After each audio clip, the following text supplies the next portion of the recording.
In early 2008, an elite reconnaissance team known as Reaper Squad vanished somewhere in the desolate highlands of Afghanistan. Their orders were classified above top secret: retrieve a downed surveillance drone that had started transmitting strange non-digital signals. The drone wasn't supposed to be broadcasting at all, but it was sending out something rhythmic, something that sounded alive. The squad moved into a valley that didn't exist on any satellite map, a place the locals refused to name, a hollow of windless air and rock formations that seemed to shift with every gust. The first few transmissions from Reaper Squad were normal: position reports, perimeter checks, routine updates. Then came the sound, a deep, rolling vibration that made the radio equipment distort even when switched off. It wasn't feedback, it was a pulse. Hours later, their communications officer sent a final brief message: "We found the source. It's not man-made." After that, the radio line filled with faint breathing and metallic scratching. The coordinates they'd sent no longer pointed to the valley, they pointed below it. No rescue team was ever sent. The operation was wiped from official records within a week, but fragments of audio leaked years later, voices whispering in static, metallic echoes of gunfire, and a single line repeated over and over: "We didn't go dark, something covered the light." Whatever Reaper Squad found in that forgotten valley wasn't meant to be discovered, and whatever listened back never stopped transmitting. The Afghan highlands were an expanse of silence long before the soldiers ever arrived. The wind carried no echo there, only the dull thud of boots on shifting gravel. Locals spoke of a valley that ate noise, where gunfire, engines, even the call of birds vanished mid-air. To Reaper Squad, it was superstition. They were trained for logic, for tactics, not legends. But when they crossed the ridgeline at dawn, even their breathing sounded distant, as if the air itself refused to carry it. The valley was an empty wound in the mountains, smooth rock walls rising high enough to blot out the horizon. Their radios crackled faintly, then went dead the moment they stepped past the threshold. Sergeant Vale ordered a test shot to gauge the acoustics. The bullet left the barrel with a flash and disappeared into absolute quiet. No echo, no impact, just emptiness that pressed into their ears like underwater pressure. The comms operator scribbled the note, "Acoustic anomaly confirmed." They advanced in formation, each man 5 meters apart. Dust swirled low around their legs, but even the crunch of boots was muted. One soldier tapped the metal side of a vehicle, expecting the hollow ping of contact, but the sound stopped halfway, swallowed, as if the air had teeth. The medic muttered that it felt like walking inside a vacuum. Even the hum of the wind turbines they'd left behind on the ridge was gone, devoured by the valley's unseen hunger. After the first kilometer, the GPS stopped working. Coordinates glitched, flashing impossible numbers before the screens went black. The map's elevation data showed them standing 40 feet below sea level, in a mountain range. They tried analog compasses, but the needles spun in lazy circles, drawn to something magnetic deep beneath the sand. Whatever lay under the valley wasn't natural, it was generating its own field. The deeper they went, the heavier the air became. The comms officer said it felt like being underwater, the kind of pressure that made your chest ache with every breath. Vale ordered them to slow their pace, scanning for the source of interference. The drone wreck they were sent to recover should have been obvious: thermal contrast, black box signal, visual debris, but there was nothing. Just sand, rock, and silence thick enough to taste. They reached a plateau where the valley opened wider, revealing a perfectly circular depression in the ground. The sand there was smooth, glass-like, glinting in faint ripples that shimmered even without sunlight. The medic knelt to collect a sample, but when his trowel touched the surface, the metal sank slightly, not like sand, but like soft membrane. When he withdrew it, the tool came back steaming cold. The ground wasn't solid. It was reacting. Private Harker whispered that he heard something beneath his feet, a slow vibration, like distant machinery. The others froze. Even in that suffocating silence, they could feel it now, a rhythm faint but undeniable. Not mechanical, not seismic. It pulsed with a strange precision, like a heartbeat too slow to belong to anything living. Vale called for a perimeter check, But before anyone could move, their helmet lamps flickered once, dimmed, and stabilized again. The ground had just exhaled. The team regrouped, setting up an improvised relay antenna, hoping to re-establish communication with base camp. When powered on, the unit emitted a faint, warbling tone that none of them had heard before, a low oscillation that wavered between frequencies, almost melodic. It wasn't signal feedback, it was response. The machine was being answered. The operator's face went pale. "It's not noise," he said. "It's speech. Slow speech." They recorded 3 minutes of the strange sound, each pulse irregular yet patterned. When played back at normal speed, it was nothing but low hums. But when slowed by half, the waveform shifted, forming beats that repeated in threes, like words separated by breath. "We're not hearing sound," the linguist murmured. "We're hearing something, remembering sound." The implication unsettled even the most hardened of them. It meant something beneath the valley understood silence. As night fell, the temperature dropped sharply. Frost formed on their rifles and equipment, even though the air wasn't cold enough for it. The medic noticed static crawling across the metal, faint sparks dancing along the barrels like fireflies. The ground beneath them began to pulse again, more forcefully this time. One soldier swore he saw the sand move, a slow ripple traveling outward from the circle's center, like breath through lungs. The earth was alive. Vale ordered a retreat to higher ground until daylight. As they climbed back toward the ridge, the silence grew even more oppressive. It wasn't absence of sound anymore, it was presence, a pressure that filled their skulls, their chests, their teeth. The comms operator began to bleed from his nose without realizing it, whispering, "It's humming in my bones." When they reached the halfway point, the radio crackled once, a whisper buried in static, unmistakably human. They froze. The voice was faint but clear enough to recognize it was their own transmission from hours earlier, looping back in fragments. Advancing west, no contact yet. The medic stepped forward, confused. "That's us," he said. The voice stuttered, then overlapped, replaying in reverse. Then, just as suddenly, silence. The radios went dead again, but this time, the silence didn't fade. It grew heavier, almost physical, pushing against their eardrums. The linguist took out his handheld recorder and began capturing the ambient noise. There was none. But when he played it back, the device emitted a faint, distorted echo, the same voice again, whispering words that no one had spoken aloud. "You entered," it said, the syllables warped and metallic. The soldiers looked at each other, every one of them too afraid to speak. If it could repeat what they hadn't said yet, it wasn't just echoing them, it was predicting them. That night, they set up camp under a fractured ridge. Sleep came in shifts, uneasy and shallow, around 0200 hours. Private Harker woke the others, swearing he heard whispers outside the tents. When they stepped out, the valley was empty, motionless. Yet their heart monitors began to beep erratically, sinking to a faint vibration under the ground. The pattern matched human rhythm exactly. The ground was mimicking their pulse. At dawn, they prepared to withdraw, but the GPS displayed something new, coordinates they hadn't entered, glowing faintly across the screen. The numbers formed a perfect circle, leading back to the depression at the center of the valley. The comms officer shook his head, whispering, "It wants us to come back." Vale didn't respond. He was staring toward the horizon, where the first rays of sunlight caught the valley's rim, and for a moment the ground shimmered like metal. Before they could move, the radios came alive again, screaming with feedback.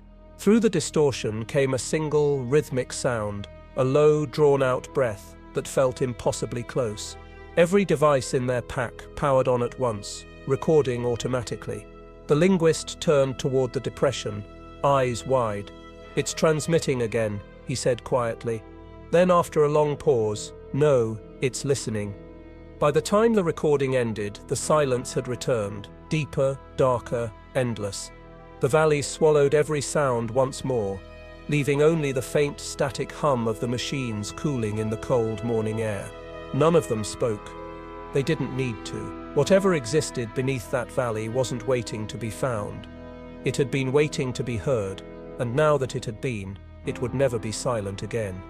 The morning after the first anomaly, the GPS units began functioning again, but not as they should have. Every screen displayed a new set of numbers, each reading slightly different from the others. The squad huddled around the comms tablet, comparing data, but no two coordinates matched. Even worse, the numbers weren't consistent with any known grid, latitude values running into negatives that didn't exist on any map. It was as if the devices were tracking a point inside the planet, not on its surface. Sergeant Vale assumed it was magnetic interference. He ordered a manual recalibration, but the compass needles kept spinning in slow, rhythmic circles, pausing every 7 seconds, matching the same pulse they'd felt beneath the ground the night before. The linguist checked the readings again, frowning. "It's not interference," he muttered. "It's being sent to us." The medic asked who could send data to unlinked hardware, but no one answered. Their equipment wasn't connected to any network. The coordinates continued to shift as they watched, changing slowly with every few seconds, like something below them was adjusting the signal. The data formed patterns when plotted on paper, spirals repeating curves that seemed mathematical but organic. The linguist traced the spiral with a pencil and froze when he noticed something disturbing. The pattern was identical to the human cochlea, the shape inside the inner ear that processes sound. The valley wasn't giving them directions. It was hearing through them. Vale ordered the men to move out and follow the first stable reading. The terrain grew stranger the further they advanced, flat rock turning to slick, dark sand that shimmered under the light. Each time they stopped, the GPS pinged with a faint vibration, as if syncing to their movement. The medic joked that the coordinates were tracking their hearts, but no one laughed. The air grew heavier, the wind still. Every breath sounded like it was being swallowed whole. When they reached the midpoint between two ridges, all 7 GPS units synchronized for the first time. The numbers aligned perfectly, flickering between values that spelled something impossible. 00.00, 00.00, 00.00. The soldiers stared in silence. 0 degrees latitude and longitude meant one thing: the center of the world. But they were standing in the middle of a desert valley, thousands of miles from the equator. "This isn't a glitch," the linguist whispered. "It's a reset point. Something's rewriting the coordinates." They tried mapping it manually, but the readings wouldn't hold. Every time they stepped in a new direction, the 0 point followed, always centering around the squad's position. Whatever they were standing on didn't want to be found. It wanted to keep them inside its origin. Vale marked the coordinates anyway, recording them on the mission log before realizing the device was already writing on its own. Lines of numbers repeating endlessly, slowly forming letters that spelled welcome. The comms officer ripped the batteries out, but the screen kept glowing faintly, powered by nothing. Static hissed from his headset, and through the noise, a voice whispered his call sign, clear, steady, calm. "Reaper 1, it said, followed by a long pause, then the same voice, identical tone, answering itself. "Reaper 1, confirm position." The man ripped the headset off, eyes wide. "That was me," he said quietly. "That was my voice." Vale ordered all devices shut down, but the signal persisted. The linguist's recorder began flashing, picking up vibrations through the air, transcribing faint murmurs none of them could hear. The symbols formed on the display like code, except they weren't alphanumeric. They resembled muscle fibers, organic strands twisting into spirals that pulsed faintly on the screen. "Coordinates aren't supposed to move," he muttered, trembling. "These are alive." They decided to climb to higher ground for visual recon. As they ascended the ridge, the wind began to move again, but it carried a low hum with it, a tone so deep it resonated in their chests. Below them, the sand began to shift in slow, concentric rings, like ripples spreading through water. Every ring pulsed in time with the changing coordinates on their now dead screens. It wasn't terrain reacting to them, it was responding. From the top of the ridge, they could see the entire valley floor moving in sequence, patterns forming and collapsing, geometric perfection hidden in chaos. The linguist compared the shapes to sonar diagrams. "It's mapping something beneath us," he said. Vale stared through his binoculars, silent. He could see faint glimmers of light deep under the sand, blue-white pulses threading like veins through the earth. "It's building an image," he said. "We're inside its signal." As the sun dropped behind the cliffs, their coordinates changed one last time, stabilizing into a fixed point. The numbers no longer shifted, they pulsed. The ground trembled gently beneath their feet, as if acknowledging that they had found the right place. Vale called for camp setup, wary but unwilling to show fear. That night, the valley was utterly still, yet every compass needle pointed toward their tent, spinning slightly every few minutes, like a heartbeat sinking to breath. Just past midnight, the medic awoke to the sound of soft static outside his tent. He crawled out, expecting to see someone at the radio, but there was no one there. The equipment was off. Yet faint light emanated from the GPS units. They were glowing again, forming not numbers but letters, U-Undir. Before he could wake the others, the glow faded, and the air went cold. By morning, the coordinates were gone from every device, wiped clean as if they'd never existed. Only the linguist's notebook remained, pages covered in spirals that weren't drawn by human hand. The graphite lines were too perfect, too smooth, etched into the paper as though burned there. At the bottom of the page, one phrase repeated 12 times. "The map isn't showing the way out." Vale ordered a full retreat to base, but when they reached the ridgeline, the valley behind them had changed. The landmarks were gone. The ridge they descended from the day before had shifted. The horizon warped. They were still in the same location, yet every coordinate pointed to somewhere else. "We never left," the linguist whispered. "It's moving around us." The medic checked the map and laughed bitterly. Every path they plotted led back to zero. That evening, before radio blackout, a final log was transmitted to command. Operation Delta Reaper Squad. Coordinates looped. Terrain unresponsive. Unknown origin beneath gridline 0. Advancing deeper to investigate source. It was the last message anyone ever received from them. When a follow-up team arrived weeks later, the GPS systems showed one active ping at the exact same coordinates, 0 by 0 by 0, still transmitting faintly, pulsing like a heartbeat beneath the sand. The desert had learned its own location. By the third night, the valley no longer slept.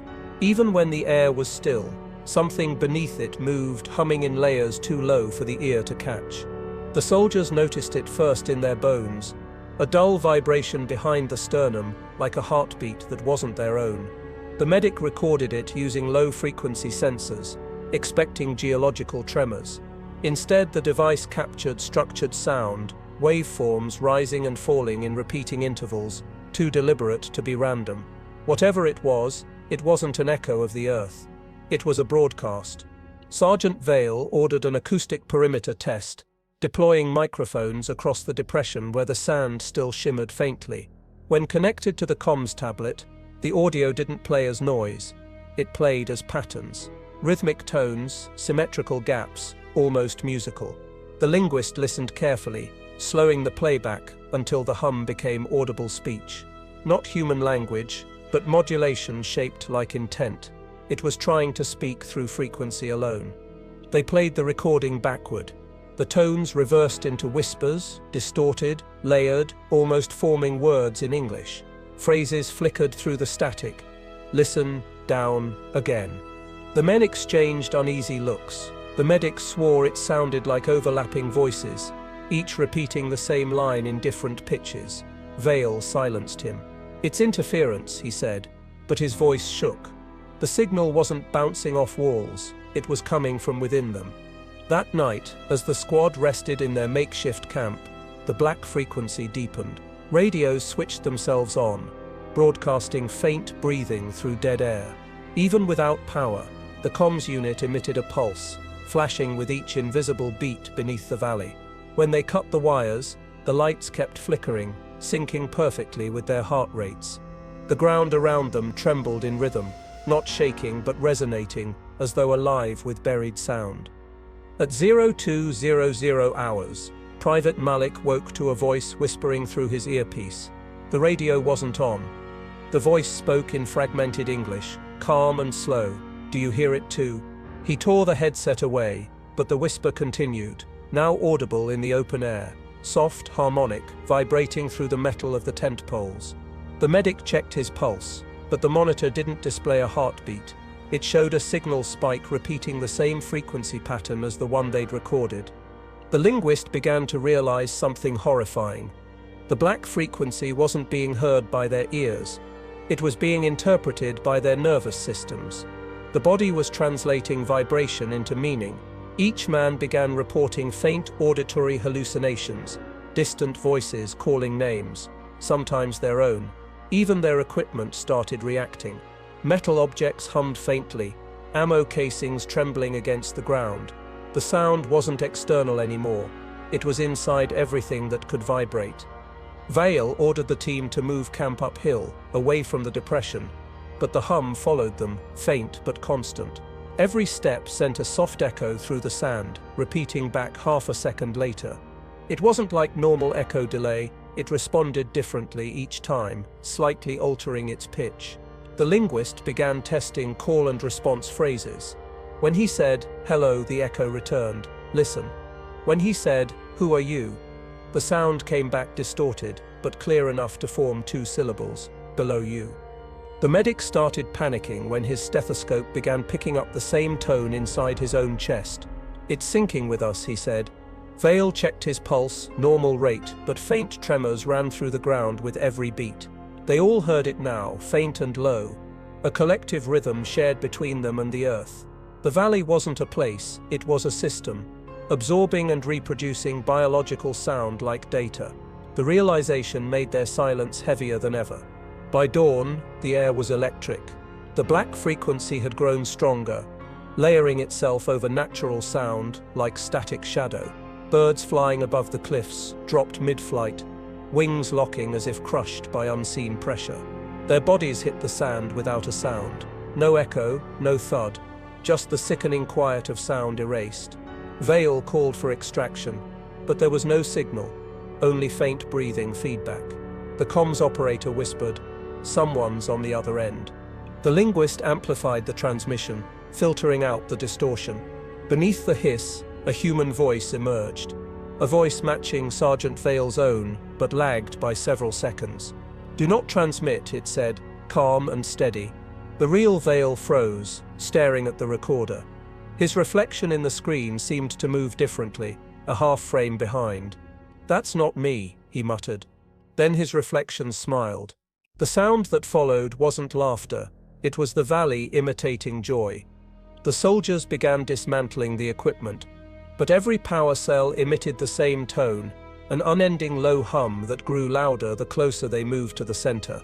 When they destroyed one of the recorders, the noise didn't stop, it multiplied. Echoes of the same hum spread through the valley, forming chords like a machine-learning harmony. It wasn't one signal anymore, it was many, and all of them were listening. The linguist theorized the valley was built, or grown, as an amplifier, a structure that transformed sound into memory. He spoke softly into the microphone, testing the theory. "You can hear us," he said. The response came instantly. "We are you." The signal vibrated through every metal object, shaking rifles and helmets. The medic screamed that he could feel words crawling under his skin. He was right. His pulse synced with the valley's hum perfectly. Vale tried to cut the experiment short, but the black frequency overpowered their voices. Their recordings began replaying themselves in reverse, a chorus of whispers repeating fragmented versions of their words. "Found us in sound." Remembering, the linguist stared at the waveform on the monitor.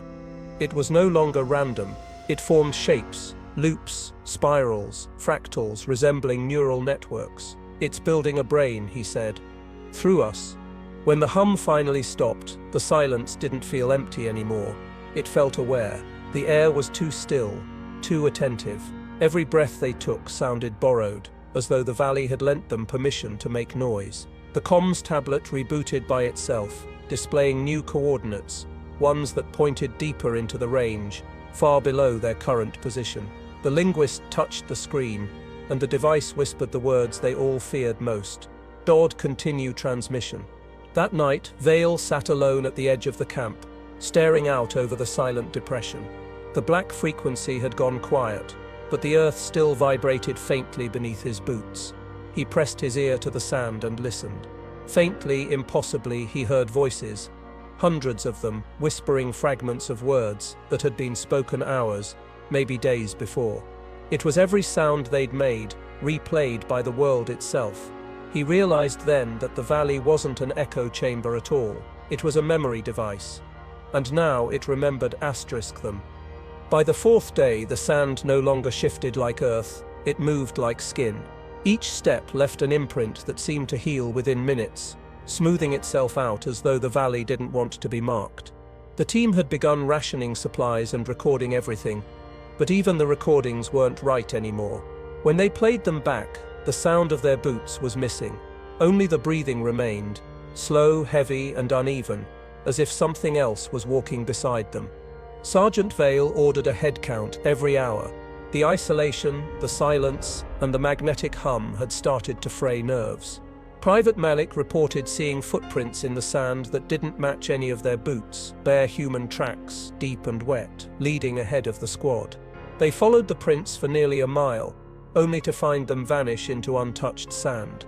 No trails, no drag marks, no destination. Just a perfect reset of Earth, as though the prints had been erased from time itself. The medic tested the sand for moisture, confused by the dark, damp texture of the footprints. The surface was bone dry, yet the impressions glistened like something fresh had been pressed into them. He collected a sample and froze when he noticed the liquid glimmering faintly under UV light. It wasn't water, it was blood. Thin, diluted, metallic smelling. Vale said nothing but ordered everyone to stay tight. They didn't speak again for an hour. By midday, the sun disappeared behind a veil of haze, muting the light into grey. The valley seemed to stretch endlessly, as if the horizon retreated the further they walked. The GPS was useless, the compass erratic. They decided to track their own footprints back to camp. But when they turned around, the trail was gone. Not just faded, erased.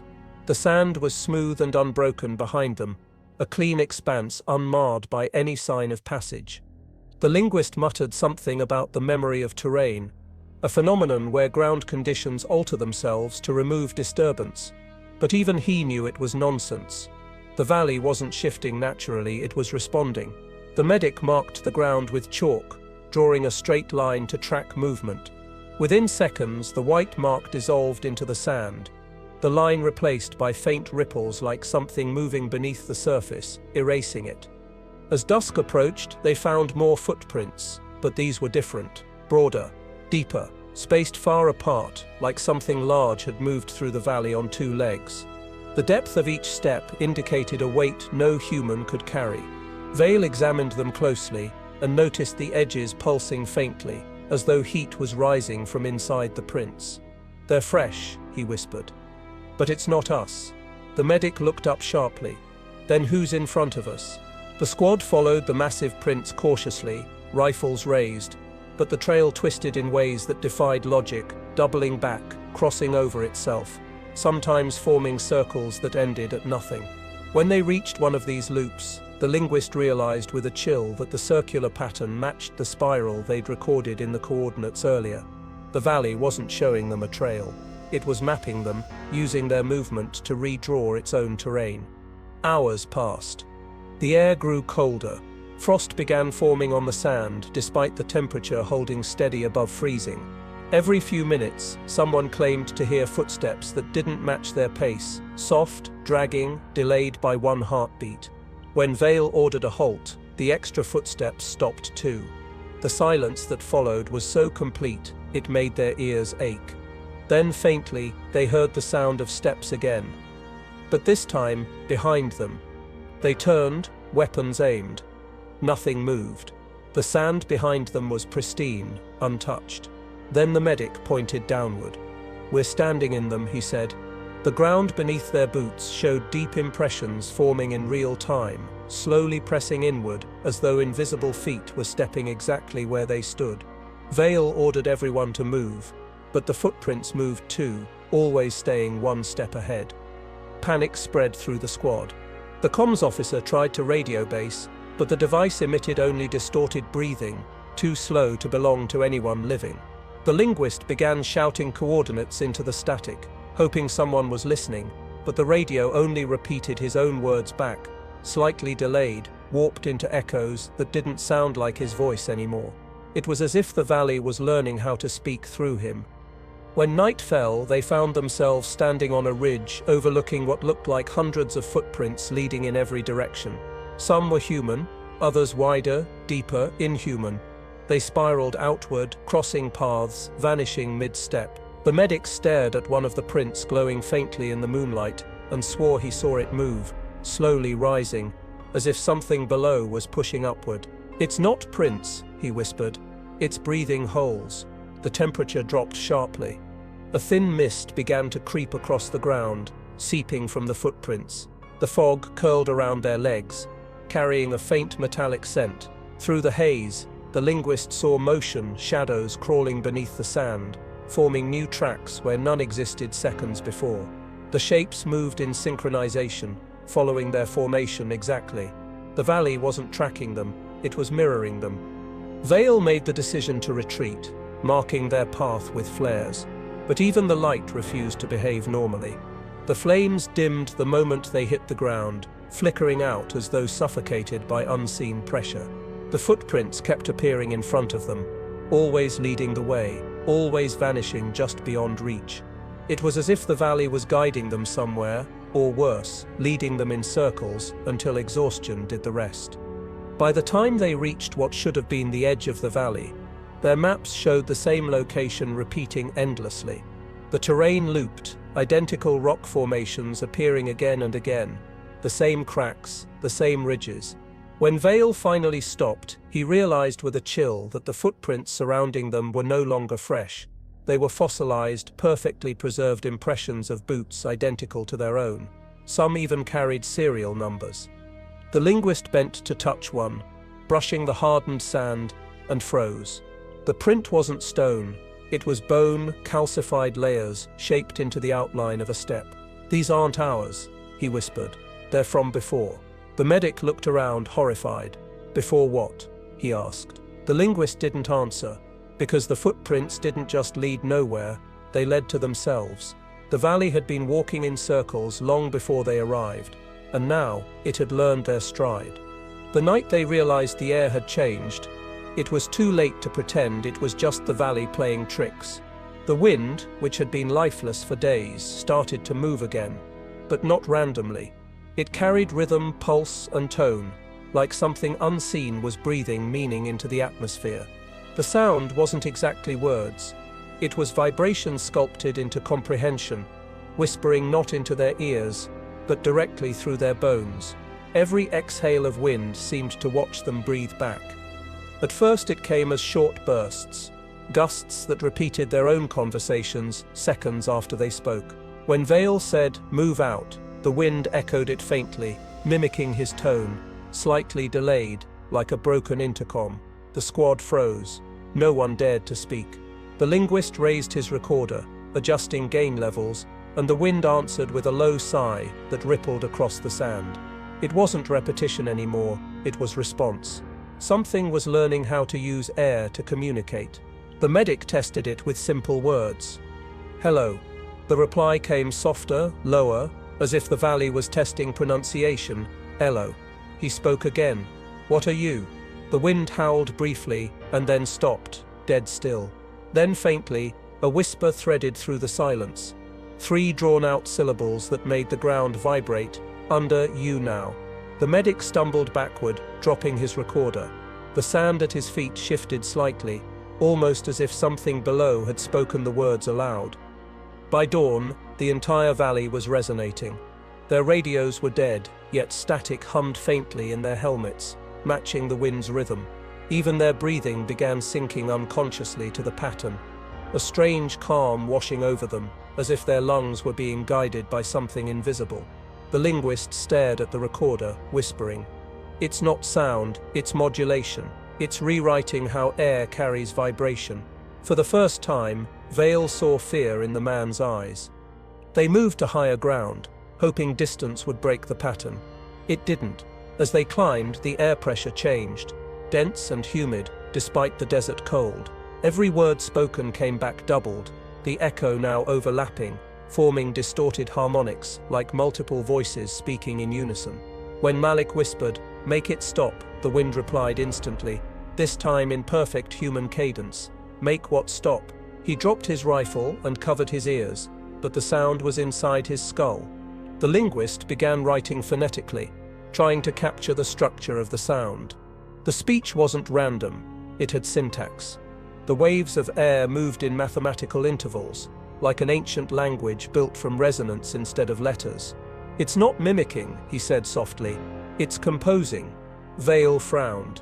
"Composing what?" The man hesitated. "Something aware of us." Every gust of wind now seemed to carry more weight, more purpose, pressing against their bodies like invisible hands. By midday, the silence between gusts became unbearable. The absence of sound was too loud, heavy, suffocating. When the next wave of wind swept through, it carried faint humming, long, drawn-out notes, like a choir underwater. The frequency resonated through their gear, shaking canteens, rattling bolts. The medic's teeth began to chatter uncontrollably as he yelled, "It's vibrating us." Vale ordered earplugs, but they did nothing. The sound wasn't entering their ears. It was entering through the asterisk air inside their lungs. The linguist tried to speak again, this time directing his words carefully. "We can hear you." The response was instantaneous. A low gust swept across the valley, forming a perfect harmonic tone. Through the static, a phrase emerged, low, fragmented, distinctly articulate. "You were always heard." Every device in camp flickered, lights pulsing in rhythm. The medic froze, eyes wide. "It's been listening since we arrived." Vale didn't reply. He didn't need to. They all knew it was true. By late afternoon, the air itself felt charged, ionized, electric. Their hair stood on end. Dust rose in spirals around their feet, suspended longer than gravity allowed. Each particle seemed to vibrate in place, aligning to an invisible wave.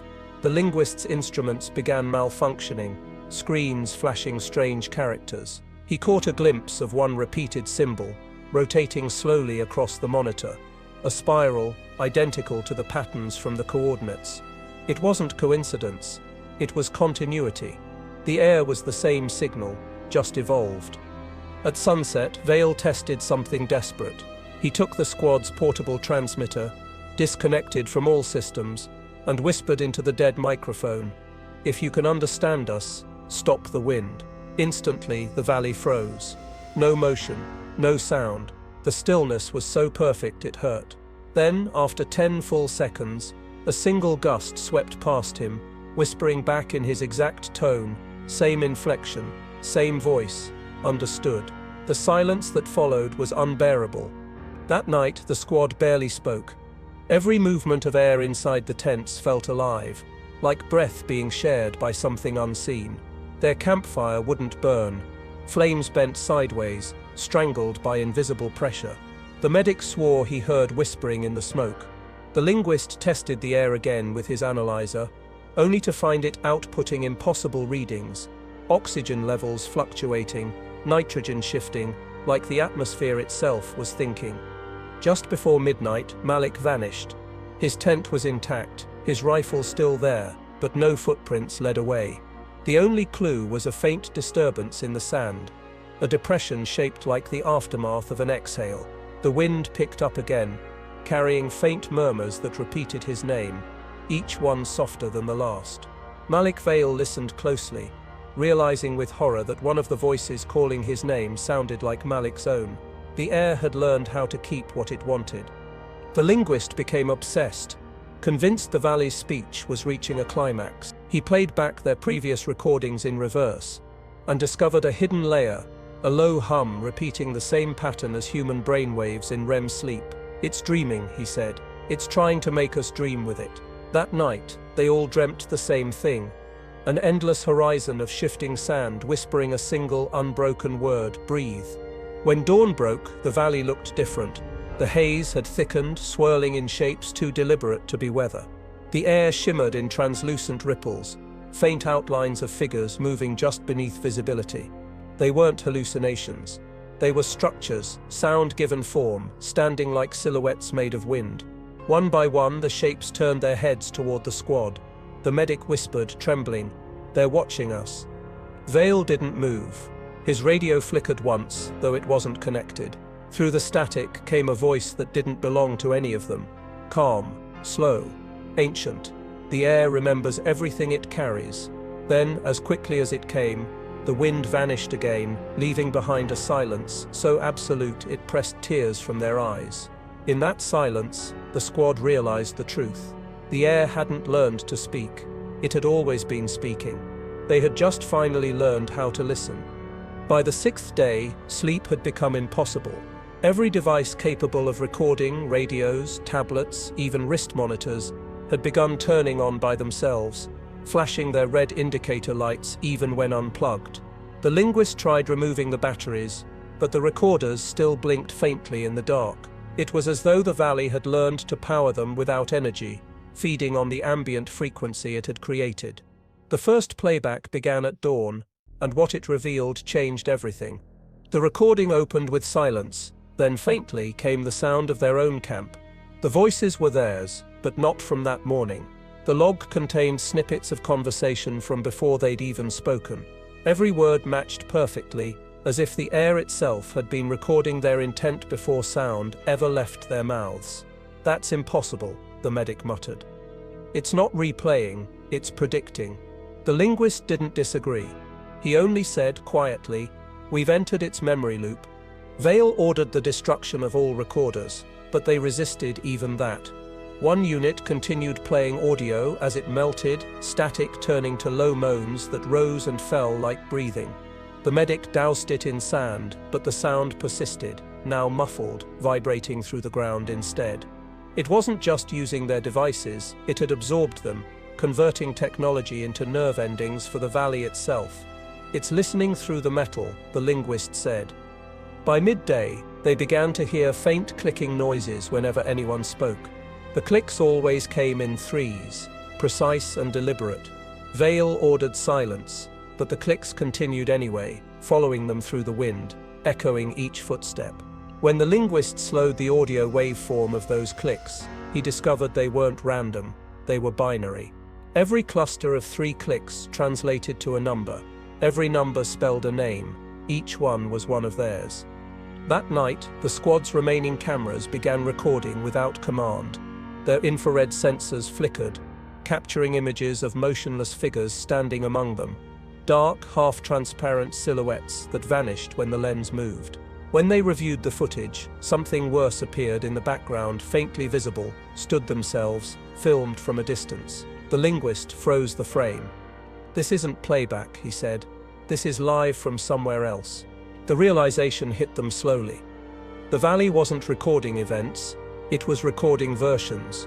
Every movement, every breath, every word was being duplicated into some other layer of reality, where they were still walking, still talking, still alive, but not them. Vale shut the screen, his face pale. "Then what happens when it finishes?" he asked. The linguist looked down. "Then the copy replaces the original." They started hearing their own voices whispering back through the static.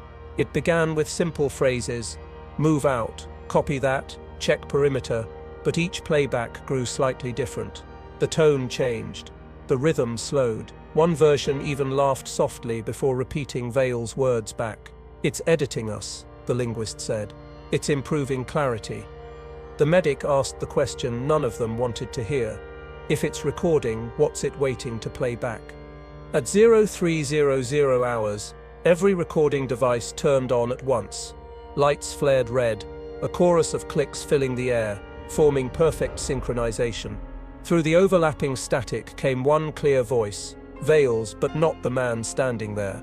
It was deeper, smoother, more confident. The voice said, "Mission complete."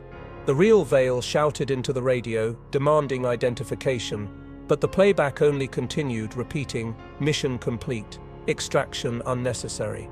The linguist played the waveform backward and discovered an underlayer of sound, faint but present. An identical voice repeating the same phrase in reverse. slower, more deliberate. When isolated, the reversed message said, "Mission begins again." The medic went pale. "It's looping us," he said. "We're stuck in the replay." Vale demanded they move out immediately, but every device now showed the same timestamp, 2:47 a.m., no matter what hour it truly was. The next hours blurred into one another. The team walked, but the landscape refused to change. They left marker lights, yet those same lights reappeared ahead of them. Their radio chatter became redundant.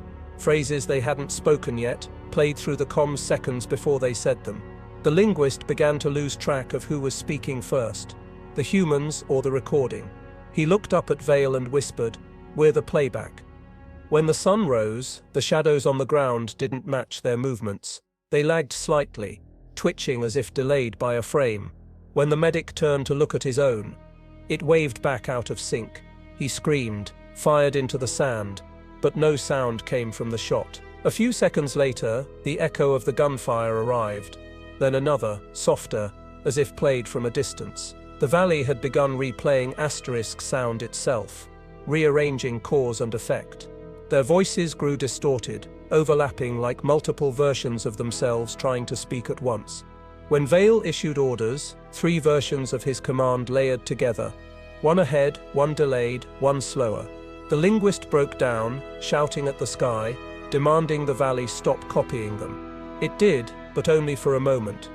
Then it replied in his own trembling voice, "Why would I stop what I am?" At some point, they stopped keeping time. The recorders played continuously, blending reality and echo into an endless hum. The medic whispered that he could hear heartbeat patterns hidden beneath the static, not just theirs, but hundreds, maybe thousands, layered deep inside the noise. The linguist stared at the oscillating waveform on his screen. It was no longer random. It resembled the shape of a human spine. "It's building structure," he said softly, "from us." When Vale smashed the final recording unit, the hum didn't stop. The air itself had become the recorder now, vibrating endlessly, replaying every word they'd ever said in new combinations. Their language had become a loop, their thoughts fuel for the valley's memory. As they stood in silence, the wind picked up one final time, whispering a new phrase none of them had ever said, "Recording complete." Then everything stopped. The wind, the sound, even the light seemed to freeze. Their radios flickered one last time before displaying a message across the screens. Playback initialized. And from somewhere deep beneath the ground, faintly, came the unmistakable sound of their own footsteps, walking, talking, laughing, just like before. As if the valley had decided the first version of Reaper Squad wasn't good enough, and was ready to try again. The morning after the final playback, the world was wrong in ways they couldn't explain. The sun rose, but its light had no warmth. The wind didn't move the dust anymore, it only carried weight, a stillness that pressed against their skin like invisible water. Every sound, no matter how small, ended abruptly. The medic dropped a canteen. It hit the sand without a single noise. Vale spoke, but his words stopped midway, sliced from the air, as though silence itself had developed teeth. The linguist realized first that the valley had changed state. It wasn't absorbing sound anymore, it was creating silence. Every vibration, every echo, was being consumed faster than it could exist. "It's become a medium," he whispered, "a living barrier between sound and itself." But even that whisper seemed unnatural, distorted, carried by air that no longer behaved like air. It was too thick, too deliberate, like a living thing pretending to be still. They tried to record it, but no devices worked now. The red lights no longer blinked, the screens didn't even power on. The silence didn't just stop sound, it devoured energy. Static itself was gone. The world felt hollow, emptied of its heartbeat. The medic started humming, desperate to make noise, but his voice faded before it reached the others. The sound didn't vanish into distance. It collapsed into the air like it had been folded and erased. Vale gestured for the squad to move. Their boots sank deeper into the sand than before, each step landing with a pressure they could feel but not hear. The valley was breathing differently. The air pulsed in invisible waves that distorted vision, bending light like heat haze. Shadows shifted out of rhythm with their movements. The linguist signed frantically, pointing to the sand. The surface was moving, trembling as though something massive was turning beneath it, unseen but awake. Then came the heartbeat. It wasn't sound, not really. More of a pulse that shook the air with weight instead of tone. Each thud pressed into their chests, synchronized with their heart rates until the two rhythms became indistinguishable. Vale shouted orders, but his voice came out voiceless, his mouth forming words that never arrived. Yet somehow the others still heard him, not with their ears, but in their heads. The silence had found a new language, thought. The linguist fell to his knees, clutching his temples. He wasn't just hearing Vale, he was hearing everyone. Voices layered inside his skull, the squad's memories bleeding into one another through the silence. Their minds were being bridged by something unseen. "It's not silence," he gasped. "It's connection. It's using us to speak to itself." Vale tried to pull him up, but the linguist's eyes were glazed, unfocused. He was listening to something far away.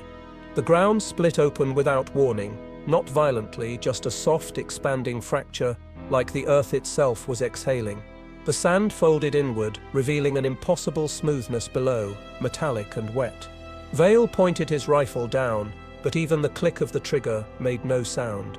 The bullet left the barrel, vanished into the pit, and a moment later, a dull vibration rolled back through the ground. Not an echo, a heartbeat, answering. The medic stumbled back, mouthing something no one could hear. Then his breath stopped. Not his lungs, his breath. The air refused to leave his mouth, trapped in an invisible pressure that sealed him from the inside. His body convulsed, collapsing silently into the sand. Vale dragged him free, pounding his chest. But even that motion was mute, ghost-like. There was no sound of effort, no rasp of air, only the eerie pulse of the valley keeping time. When they looked up, the horizon was gone. The valley walls had grown taller, curving inward, forming a dome that trapped the light. The sun above them dimmed, bleeding into a dull, silver glow that cast no shadows. The silence had shape now, a shimmering veil that distorted everything behind it. Within its folds, faint figures moved, translucent, drifting like reflections on water. They looked human but hollow, like sound turned to ghost. Val felt pressure building in his ears. The pulse quickened. Every beat matched his heart exactly, until it no longer felt like his own.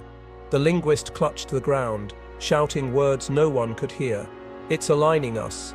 And then suddenly, everything stopped. The silence fractured. The air seemed to ripple outward, and through that wave came something worse than noise. A thought, raw and ancient, pressing into all their minds at once. "You made me." The sky rippled like liquid. The faint figures in the veil stepped closer, their outlines sharpening into something almost solid.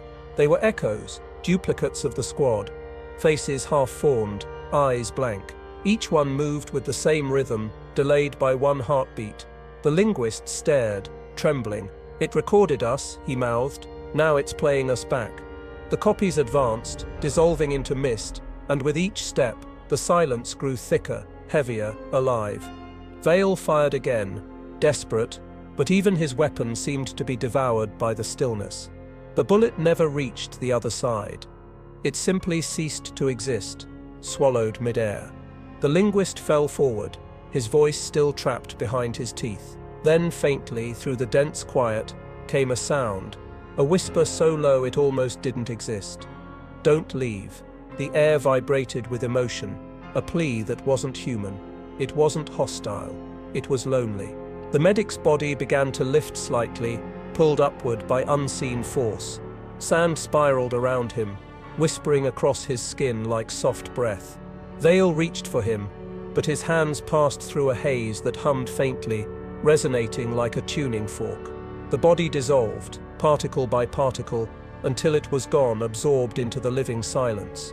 When Vale looked down, his reflection in the metallic sand smiled back at him, half a second too late. The remaining men tried to run, but the world folded around them. Each step brought them back to the same place, the heart of the valley. Above them, the dome shimmered brighter, and for the first time in hours, there was sound. a deep inhalation, the earth itself drawing breath. The linguist fell to his knees, whispering one final phrase they all felt instead of heard. It's not silence anymore, it's awake. Then, all at once, everything went black. No sound, no vibration, not even thought. The valley exhaled one last time, and the world returned to normal. A week later, a reconnaissance drone flew over the site, finding no trace of the Reaper squad, just smooth sand and faint impressions of figures standing in a perfect circle. The onboard microphone picked up nothing at first, but in the final seconds of the recording, faintly, impossibly, came a whisper through the static. Transmission received. The mission that began as a simple recovery up ended as something the world was never meant to remember. What Reaper Squad found in that Afghan valley wasn't a weapon or an enemy, or even a natural phenomenon.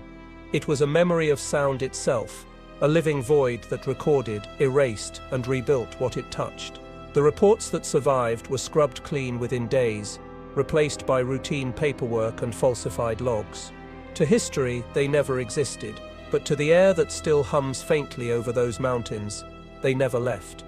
The final recovered transmission contained no voice, no gunfire, no static, only a faint heartbeat layered beneath the silence.